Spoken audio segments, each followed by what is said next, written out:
नमस्कार दोस्तों, मेरे चैनल आदर्श नारी में आपका स्वागत है। तो दोस्तों, कैसे हैं आप सब? ये बताने के लिए जल्दी से मेरे कमेंट बॉक्स में जय माता दी लिख दीजिए। माता रानी आप सभी की सारी मनोकामनाएं पूर्ण करेंगे। तो दोस्तों, आज हम बात करने वाले हैं कि हमें पूजा के दौरान किन बातों का खास ख्याल रखना चाहिए, कौन सी गलतियां नहीं करनी चाहिए और किन गलतियों के कारण हमें दुष्ट परिणाम भुगतना पड़ सकता है। तो दोस्तों, इस वीडियो को लास्ट तक देखिए क्योंकि मैंने ज़्यादा से ज़्यादा उन सभी पॉइंट को कवर करने की कोशिश की है जो कि आपको ध्यान रखनी है पूजा के दौरान। तो चलिए देखते हैं। इससे पहले आप अभी तक मेरे चैनल को सब्सक्राइब नहीं किए हैं तो जल्दी से कर लीजिए, और अगर मेरा वीडियो अच्छा लगे तो लाइक भी कर दीजिए और अपने फैमिली फ्रेंड के साथ शेयर कर लीजिए। तो चलिए देखते हैं। दोस्तों, मैं सबसे पहले आपको ये बताना चाहती हूँ कि पूजा जितनी ज़्यादा करे उतना कम है और जितना कम करे उतना ज़्यादा है। कोई भी जोर जबरदस्ती नहीं है और आपको जितना टाइम मिलता है, आप जितना टाइम दे सकते हैं आप पूजा में दे, लेकिन रोज़ पूजा ज़रूर करें। भगवान के सामने एक दीपक ज़रूर जलाएं और भगवान का नाम ज़रूर लें। अगर आप चलते फिरते भी भगवान का नाम लेते हैं तो भगवान उसको भी सुनते हैं और उसका भी हमें फल प्राप्त होता है। जिनको टाइम नहीं मिलता, जो वर्किंग है, वो कभी भी पूजा कर सकते हैं, और जिसको टाइम मिलता है, जो घर में रहते हैं, वह किसी भी तरह कोशिश करके टाइम निकाले और सुबह शाम भगवान के सामने एक दीपक जलाएं। भगवान को भोग लगाएं, जो भी आपके पास हो उसी से भोग लगाएं, तो उसका बहुत ही अच्छा सकारात्मक प्रभाव हमारे जीवन पर पड़ता है। हमारे घर में सकारात्मक ऊर्जा उत्पन्न होती है जो कि हमारे जीवन को खुशियों से भर देती है। दोस्तों, पूजा करते वक्त जिस बात का सबसे पहले ध्यान रखना चाहिए, जिन नियम का सबसे पहले पालन करना चाहिए, वो है कि पंच देवता की पूजा हमें रोज करनी चाहिए। पंच देवता है श्री गणेश भगवान, सूर्य भगवान, भगवान शिव, भगवान विष्णु और माँ दुर्गा। श्री गणेश भगवान की पूजा किसी भी पूजा में सबसे पहले की जाती है, तभी भगवान पूजा स्वीकार करते हैं। सूर्य देवता हैं जो नवग्रह के राजा माने जाते हैं। नवग्रह हमारे जीवन में हर अच्छे बुरे कर्म का फल देते हैं, तो इनकी पूजा करना भी बहुत जरूरी है। इसी प्रकार भगवान शिव और विष्णु भगवान जो है वो हमारे रचयिता और पालनहार है, तो हमें इनकी भी पूजा रोज करनी चाहिए। और माँ दुर्गा की पूजा सबसे अंत में की जाती है क्योंकि वो जगत जननी माँ जगदम्बा है, परम शक्ति है, तो इनकी पूजा सबसे अंत में की जाती है। प्रतिदिन पूजा करते समय इन पंच देवताओं का ध्यान करना चाहिए। इसके अलावा हमें कुल देवता और पूर्वज को भी प्रणाम करना चाहिए, उनको भी जरूर याद करना चाहिए। वासु देवता को भी जरूर याद करना चाहिए। इससे लक्ष्मी की कृपा प्राप्त होती है और हमारी समृद्धि बढ़ती है। तो ये तो हुआ कि हमें पंच देवता की पूजा रोज करनी चाहिए। अब जानते हैं कि हमें पूजा किस प्रकार करनी चाहिए। तो हमें पंचोपचार से पूजा करनी चाहिए। पंचोपचार का अर्थ होता है कि पहले भगवान को स्नान करना, फिर धूप दीप चंदन फूल चढ़ाना और प्रसाद चढ़ाना। ये होता है पंचोपचार से पूजा करना। और दोस्तों, पंचोपचार से पूजा करने के बाद हमें आरती जरूर करनी चाहिए और इसके बाद क्षमा याचना करनी चाहिए। इसके अलावा अब एक बहुत ज़रूरी चीज़ है पूजा में, वो है तुलसी। हमें पूजा करते समय तुलसी भगवान को ज़रूर अर्पित करना चाहिए। ऐसा कहा जाता है कि आप तुलसी नहीं रखते पूजा में तो भगवान भोग ग्रहण नहीं करते हैं। तो दोस्तों, तुलसी से संबंधित कई नियम बताए गए हैं। सबसे पहला नियम है कि शिव जी, गणेश जी और भैरव जी को तुलसी नहीं चढ़ानी चाहिए। तुलसी का पत्ता बिना स्नान किए नहीं तोड़ना चाहिए। शास्त्रों के अनुसार यदि कोई व्यक्ति बिना स्नान किए तुलसी के पत्तों को तोड़ता है तो पूजा में चढ़ाए गए ऐसे पत्तों को भगवान स्वीकार नहीं करते हैं। तुलसी के पत्तों को 11 दिनों तक बासी नहीं माना जाता है। इन पत्तियों को हर रोज जल छिड़क कर पुनः भगवान को अर्पित किया जा सकता है। और एक बात का खास ख्याल रखना चाहिए कि रविवार, एकादशी, द्वादशी, संक्रांति तथा संध्या काल में तुलसी के पत्ते नहीं तोड़ने चाहिए। इसी प्रकार दोस्तों, गंगा जल का हमारे पूजा में बहुत महत्व होता है। तो गंगा जल को कभी भी प्लास्टिक के बोतल में या किसी अपवित्र धातु में नहीं रखना चाहिए। अपवित्र धातु जैसे एल्युमिनियम, लोहे को अपवित्र धातु माना जाता है।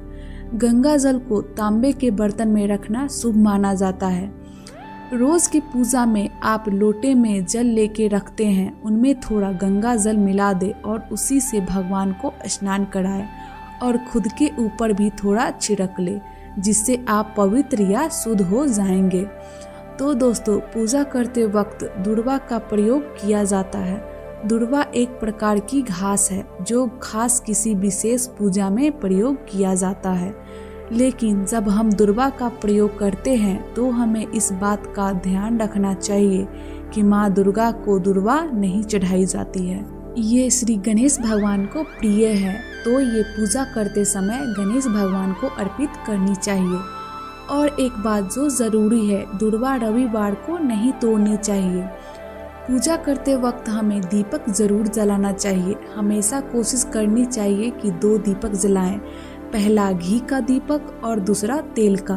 घी के दीपक में आप रुई की बत्ती प्रयोग कर सकते हैं और तेल के दीपक में आप लाल रंग के कलावा की बत्ती का प्रयोग करें, ये अच्छा माना जाता है। और तेल के दीपक में तिल का तेल हो तो और अच्छा माना जाता है, शुभ माना जाता है। तिल के तेल का दीपक जलाने से हमारे घर के निगेटिव एनर्जी खत्म होती है। घी का दीपक हमें सुबह शाम जलाना चाहिए भगवान के सामने और आरती करनी चाहिए। दीपक जलाते समय हमें कुछ खास बातों का ध्यान रखनी चाहिए। एक दीपक से दूसरे दीपक को बिल्कुल न जलाए, या फिर अगरबत्ती से दीपक न जलाए, या दीपक से अगरबत्ती न जलाए। जो ऐसा करता है वो शास्त्रों के अनुसार वो लोग रोगी हो जाते हैं। दीपक जलाने के बाद या भगवान को दीपक दिखाने के बाद या आरती के बाद हमें इस बात का ध्यान रखना चाहिए कि जो हमने लोटे में जल लिया हुआ है उससे 1-2 चम्मच पानी अपने हाथ में ले करके हाथ को धो लेना चाहिए। पूजा के समय जब हम आसन पर बैठते हैं भगवान को पूजा करने के लिए, उस वक्त भी हमें कुछ बातों का ध्यान रखना चाहिए। पूजा करते वक्त हमें इस प्रकार बैठना चाहिए कि हमारा मुख पूरब की तरफ हो या उत्तर की तरफ हो। यही 2 दिशाएं पूजा करने के लिए सर्वश्रेष्ठ मानी गई है। जिस आसन पर हम बैठते हैं वह आसन ऊन का होना चाहिए। अगर वह लाल रंग का या पीले रंग का हो तो उसे शुभ माना जाता है। हमेशा कोशिश करनी चाहिए कि सुबह की पूजा सुबह 6 से 8 के बीच में कर ले और शाम की पूजा आप 5 से 6 के बीच में कर ले, तो यह बहुत अच्छा माना जाता है। हमेशा पूजा करने के बाद घी के दीपक या कपूर से आरती जरूर करनी चाहिए। आरती करते वक्त हमें कुछ बातों का विशेष ध्यान रखना चाहिए। भगवान की चरणों की 4 बार आरती करे, नाभि की 2 बार आरती करे और मुख की 1 या 3 बार आरती करे। इस प्रकार भगवान की समस्त अंगों की 7 बार आरती करनी चाहिए। समस्त पूजा और आरती खत्म होने के बाद आप जिस स्थान पर खड़े हैं उस स्थान पर ही खड़े खड़े 3 बार परिक्रमा अवश्य करनी चाहिए। इसके अलावा कुछ और बातों का ध्यान रखनी चाहिए, जैसे कि सूर्य देवता को शंख से जल अर्पित न करें। कई घरों में शंख रोज बजाते हैं, तो इसमें ध्यान रखना चाहिए कि स्त्रियां शंख ना बजाएं। शंख हमेशा पुरुष को बजानी चाहिए, ये शुभ माना जाता है। अगर पुरुष शंख बजाता है तो उसे स्नान करके पवित्र हो करके शंख बजानी चाहिए। यदि वह इस नियम का पालन नहीं करते हैं तो वहां से माँ लक्ष्मी रुष्ट हो जाती है। केतकी का फूल कभी भी शिवलिंग पर अर्पित नहीं करनी चाहिए। किसी भी पूजा में मनोकामना की सफलता के लिए दक्षिणा अवश्य चढ़ानी चाहिए। दक्षिणा चढ़ाते समय अपने दोषों को छोड़ने का संकल्प ले।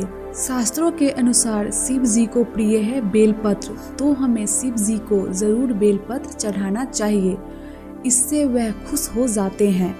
बेलपत्र 6 महीनों तक वासी नहीं माना जाता है।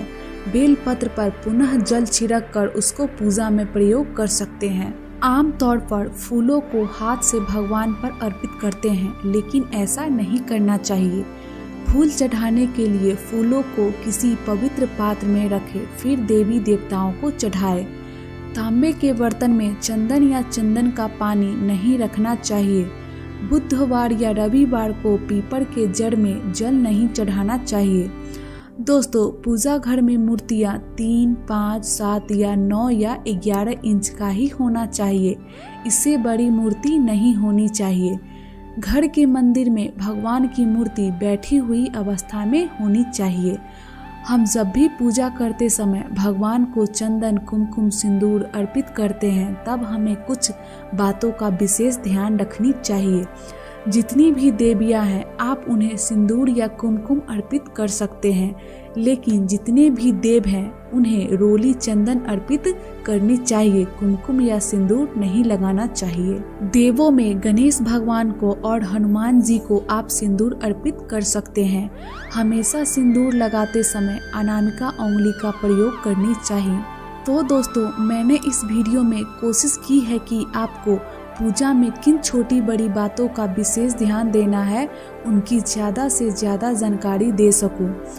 दोस्तों, मैं अपने आगे की वीडियो में पूजा से संबंधित जानकारियाँ देती रहूँगी। अगर आपको ये वीडियो अच्छा लगा है तो लाइक कर दीजिए, फैमिली फ्रेंड के साथ शेयर कर दीजिए और मेरे चैनल को सब्सक्राइब करना ना भूलें। तब तक के लिए बाय बाय।